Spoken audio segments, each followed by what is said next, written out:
Welcome back to American Arms Channel, ladies and gentlemen. I'm Drake, and today is going to be a real quick one, but we're going to be taking a look at the Super Black Eagle 3 trigger housing and lifter assembly.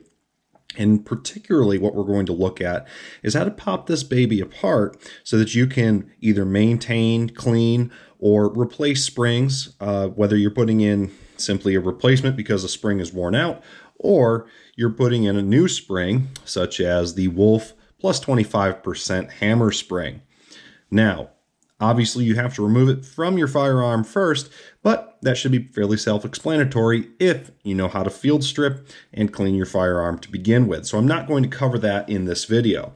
My recommendation though, to get both the trigger group out as well as get it apart in this scenario, make sure you have a punch of a moderate size. I don't exactly know what the measurement is here, but if you're taking all the way down, you will want something that will fit the pinholes on the trigger guard.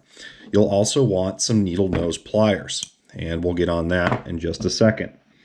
Now to start, you're going to want to take a look at the left-hand side. Now unfortunately, mine has magically lost its D-clip, which retains the cross bolt access pin for the trigger, as well as the lifter and the shell stop lever.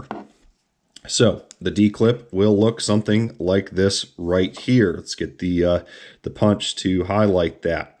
So it looks like a little D. Now what you're going to want to do, and of course it's going to be this one, not this one, but what you're going to want to do is grab this with the pliers, pull out and off, and hold on to it tight because it is very springy and will like to spring across the room and potentially lose itself in the carpet, in the corners, underneath anything in the room, and get caught up in dust bunnies. How do I know this? Well, I've done it plenty of times with Benelli and Benelli pattern firearms that utilize the D-clip for small parts retention. So you'll want to take that off right here. Mine's obviously missing it.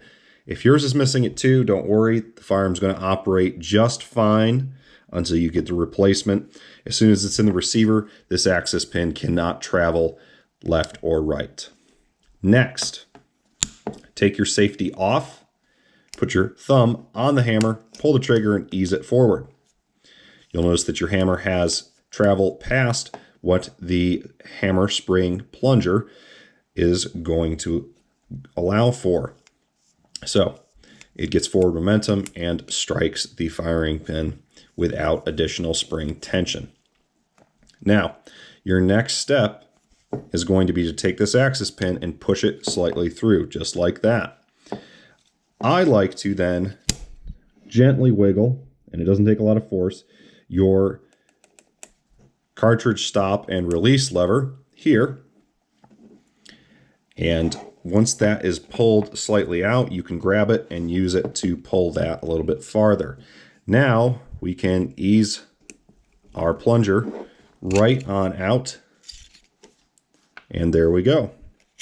And we can remove our hammer spring.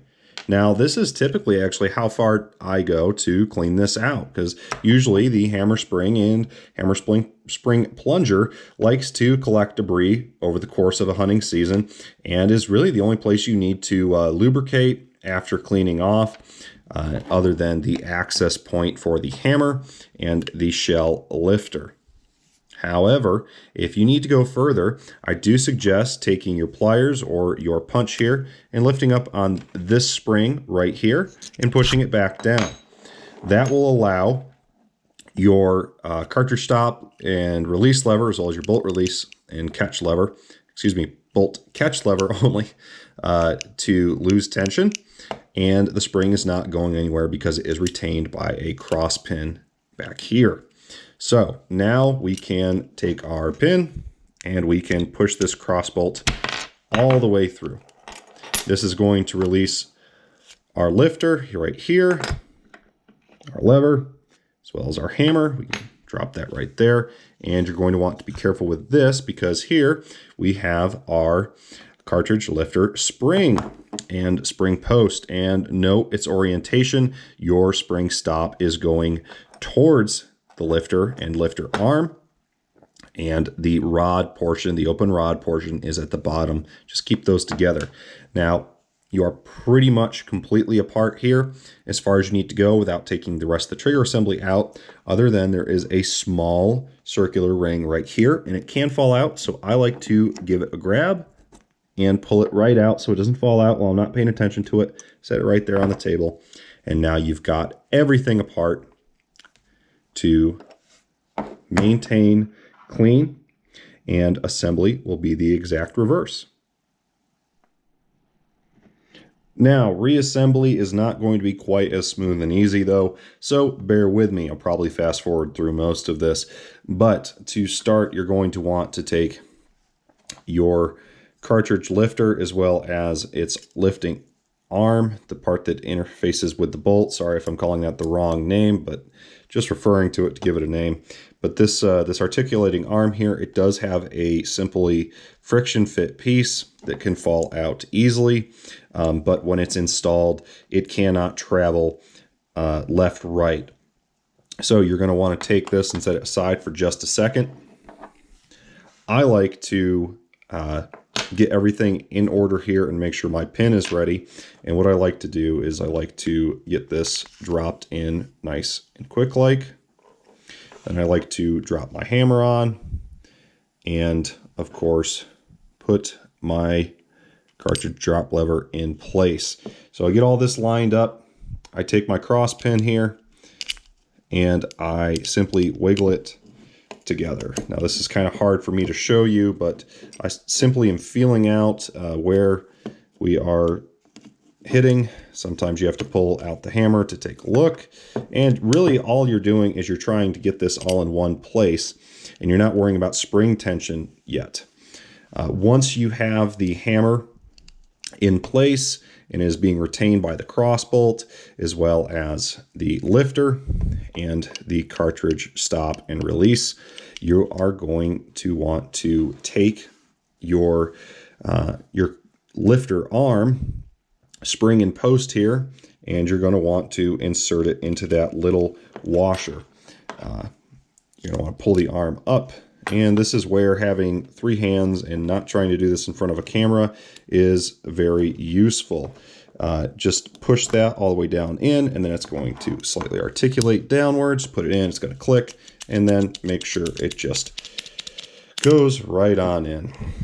Next, I'm going to take my punch, grab the middle section of this spring. I'm going to hook it over this small section right here. It is an inset dog leg, which connects to that spring. You can see I've already pushed the pin completely through as I've worked on this. I'm going to push it back out slightly, simply so I can walk this secondary dog leg, the larger portion, out. Notice that the spring does stay right here. Then I simply take my hammer spring. It doesn't matter on the orientation. It is sized the same on each side. I'm going to put it in the plunger.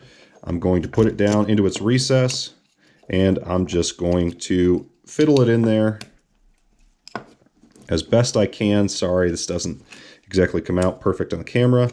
And that's where it's going to retain by the hammer. I'm going to take my punch, push it all the way down, and then push my bolt through. So hopefully that looked right to you. It's very difficult to get this on camera effectively, but if you are used to taking apart Benelli pattern firearms, or you are used to taking apart any of the trigger groups out of the Super Black Eagle series, whether 1, 2, or 3, obviously, with this one being the Super Black Eagle 3 trigger group, they're all going to be fairly identical in form and function. So, next step, cock your hammer, put your safety on, and of course, reinstall your D-clip. If you're like me and the D-clip has magically disappeared, well, order a new one, but it'll operate just fine while it's in the firearm. Just make sure you keep it pushed flush on the right-hand side of the assembly. As always, guys, I hope you enjoyed this video. I hope it was helpful for you. If you got any questions, leave them down in the comments below. Remember to like, subscribe, and ring that notification bell to stay up to date on everything we're doing here at American Arms Channel. As always, God bless. Keep your powder dry. I'll see you in the next video.